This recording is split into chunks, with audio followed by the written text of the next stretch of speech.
بسم اللہ الرحمن الرحیم، السلام علیکم، میں ہوں حمزہ اشرف اور میں ہوں صفیہ خان۔ شامل کرتے ہیں ہیڈ لائن۔ قومی خزانہ لٹانا نہیں بچانا ہے۔ جو ماضی میں کوئی وزیر اعظم نہ کر سکا وہ کام عمران خان نے کر دکھایا۔ شریف فیملی نے اسلام آباد سے رائے بٹ اور ماڈل ٹاؤن سے مری تک درجنوں کیمپ آفس بنائے۔ 8 ارب صرف سیکیورٹی پر پھونکے۔ زرداری اور گیلانی نے بھی کئی کیمپ آفس بنائے، لیکن عمران خان نے سب بدل ڈالا۔ نوکریوں سے لے کر بلوں کی ادائیگی تک رہائش گاہ کے سیکیورٹی کے اخراجات خود دیے۔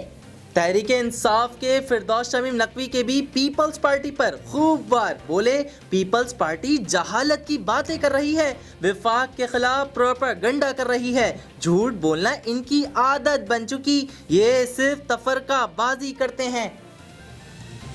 سندھ سرکار کا بجٹ بھی تیار۔ نئے بجٹ کا حجم 250 ارب۔ سرکاری ملازمین کی تنخواہوں میں 5% اضافے کی تجویز۔ صحت کے بجٹ میں 32 ارب کا اضافہ۔ کورونا کی روک تھام کے لیے 5 ارب مختص۔ تعلیم کا بجٹ 212 ارب اضافے کے ساتھ 250 ارب کی تجویز۔ ترقیاتی بجٹ میں 63 ارب کی کٹوتی۔ بلدیاتی اداروں کو 80 ارب ملیں گے۔ کورونا کا پھیلاؤ، دوسری جانب سندھ میں مویشی منڈیاں نہیں لگیں گی۔ محکمہ بلدیات سندھ نے محکمہ داخلہ کو خط ارسال کر دیا۔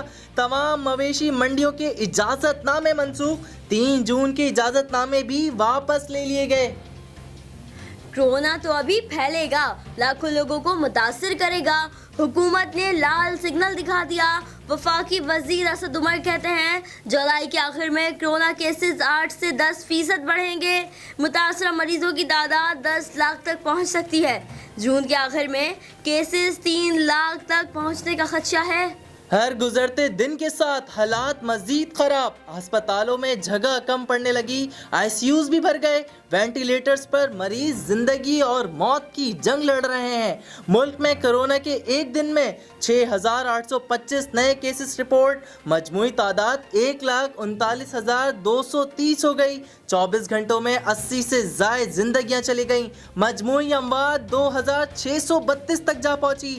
اسی کے ساتھ 50,000 سے زائد مریض کورونا کو شکست دینے میں کامیاب ہو گئے۔ فی الوقت اتنا ہی۔ مزید خبروں اور اپڈیٹس کے لیے وزٹ کریں ہماری ویب سائٹ csnlive.tv۔ اس کے علاوہ آپ ہمیں فیس بک اور ٹویٹر پر بھی جوائن کر سکتے ہیں۔ دیکھتے رہیے CSN۔